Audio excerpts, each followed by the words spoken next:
Assalamualaikum warahmatullahi wabarakatuh.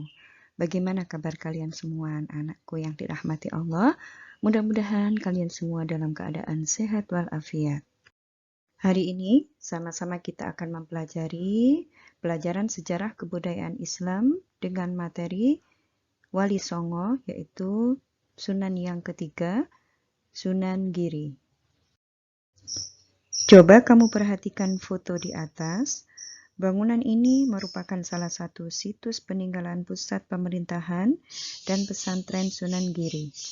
Untuk lebih mengenal siapa Sunan Giri, bagaimana peranannya dalam mengembangkan Islam di Indonesia, dan apa sikap positif yang dapat diteladani dari sosok Sunan Giri, maka kalian dapat mempelajari pelajaran berikut ini. Tujuan pembelajaran kita pada kali ini yaitu 1. Mengetahui biografi Sunan Giri. Yang kedua, peranan Sunan Giri dalam penyebaran Islam di Indonesia. Dan yang ketiga, kita bisa meneladani sikap positif dari sosok Sunan Giri.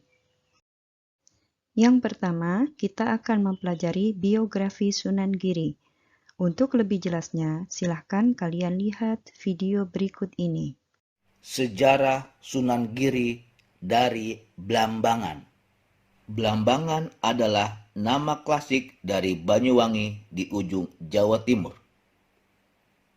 Disinilah Sunan Giri dilahirkan pada tahun 1442. Nama lain Sunan Giri adalah Joko Samudro, Raden Paku, Raden Ainul Yakin, Prabu Satmoto, dan Sultan Abdul Fakih. Sunan Giri lahir dari pasangan Maulana Ishak dan Dewi Sekardadu. Maulana Ishak merupakan salah satu mubalik Islam yang berasal dari Asia Tengah. Sedangkan Dewi Sekardadu merupakan salah satu putri Prabu Menak Sembuyu, penguasa di wilayah Blambangan, terutama pada masa puncak kekuasaan kerajaan Majapahit. Ketika Sunan Giri lahir, Blambangan terjangkit wabah penyakit. Hal ini dimaknai bahwa kelahiran Sunan Giri membawa kutukan. Untuk melepas kutukan itu, maka sang kakek Prabu Menak Sembuyu memohon agar sang bayi dilarung ke laut. Maka Dewi Sekardadu pun menuruti permohonan ayahandanya, melarung Sunan Giri ke Selat Bali. Peti berisi bayi Sunan Giri yang dilarung itu kemudian ditemukan oleh Sabar dan Sobir, pelaut yang bertugas di kapal milik Nyai Gede Pinatih, Syah Bandar dari Gresik. Maka Sunan Giri pun diadopsi oleh Nyai Gede Pinatih dan memberinya nama Joko Samudro karena ditemukan di tengah laut. Pada usia belasan, Sunan Giri disekolahkan ke sebuah pesantren yang didirikan Sunan Ampel. Selama menuntut ilmu di pesantren Ampel inilah beliau diberi nama julukan Raden Paku. Setelah 7 tahun memperdalam ilmu agama Islam di pesantren Ampel, beliau diberi gelar Raden Ainul Yakin ketika lulus. Kecerdasan Sunan Giri membuat Sunan Ampel terkesan. Apalagi beliau adalah putra kandung dari Maulana Ishak yang dihormati. Maka Sunan Ampel merekomendasikan Sunan Giri bersama Sunan Bonang mendalami ilmu agama ke Pasai.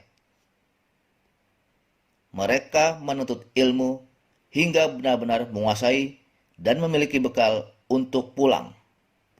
Kembali dari Pasai, Sunan Giri mendirikan sebuah pesantren di daerah perbukitan di kawasan Sidomukti, Kota Gresik pada tahun 1481 Masehi.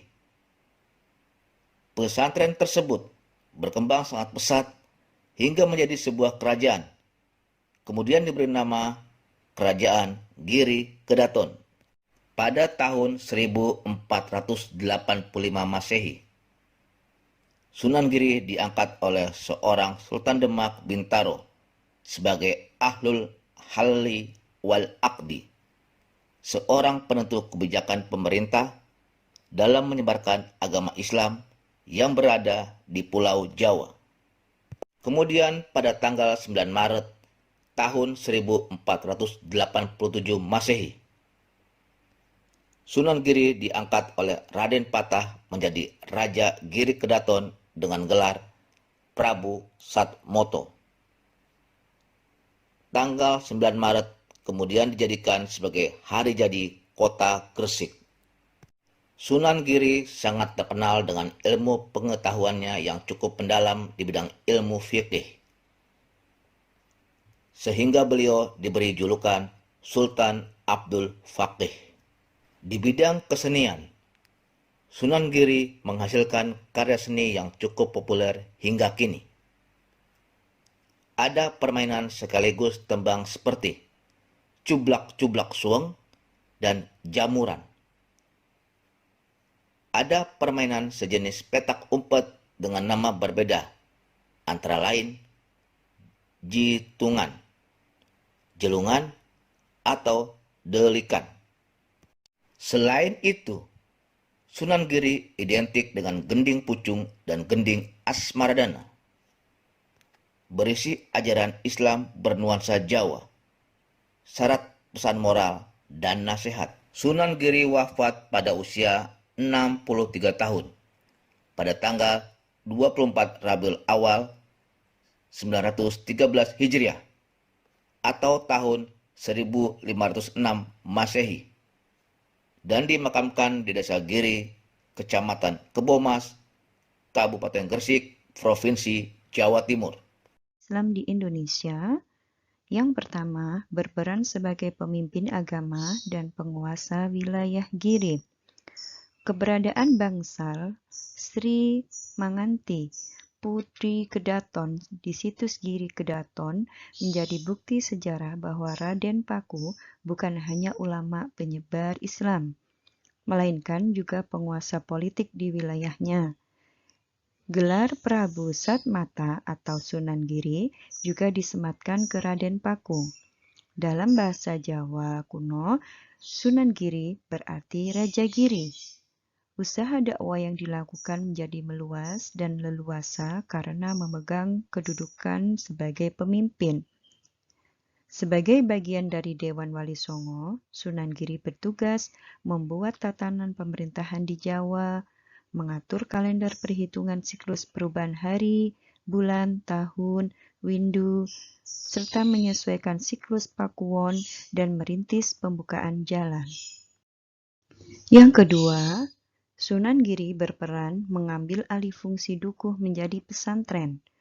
Salah satu proses islamisasi melalui pendidikan yang diperankan Sunan Giri adalah usaha mengambil alih lembaga pendidikan Siwa Buddha yang disebut mandala, asrama, atau dukuh menjadi pesantren. Pada masa Majapahit, dukuh dijadikan sebagai tempat pertapaan untuk mendidik calon pendeta. Lalu, oleh para wali songo, dukuh diformat menjadi pesantren dan peserta didik yang belajar disebut santri. Kata santri berasal dari kata sastri, yang berarti orang yang suci, yang mempelajari kitab-kitab suci. Dalam perjalanannya, pesantren mengajarkan berbagai macam pengetahuan, agama, kebudayaan, seni, ekonomi, dan sebagainya. Yang ketiga, Sunan Giri berperan mengembangkan pendidikan terbuka bagi masyarakat. Dalam hal ini, Sunan Giri berhasil menciptakan berbagai jenis permainan anak-anak, di antaranya yaitu jelungan.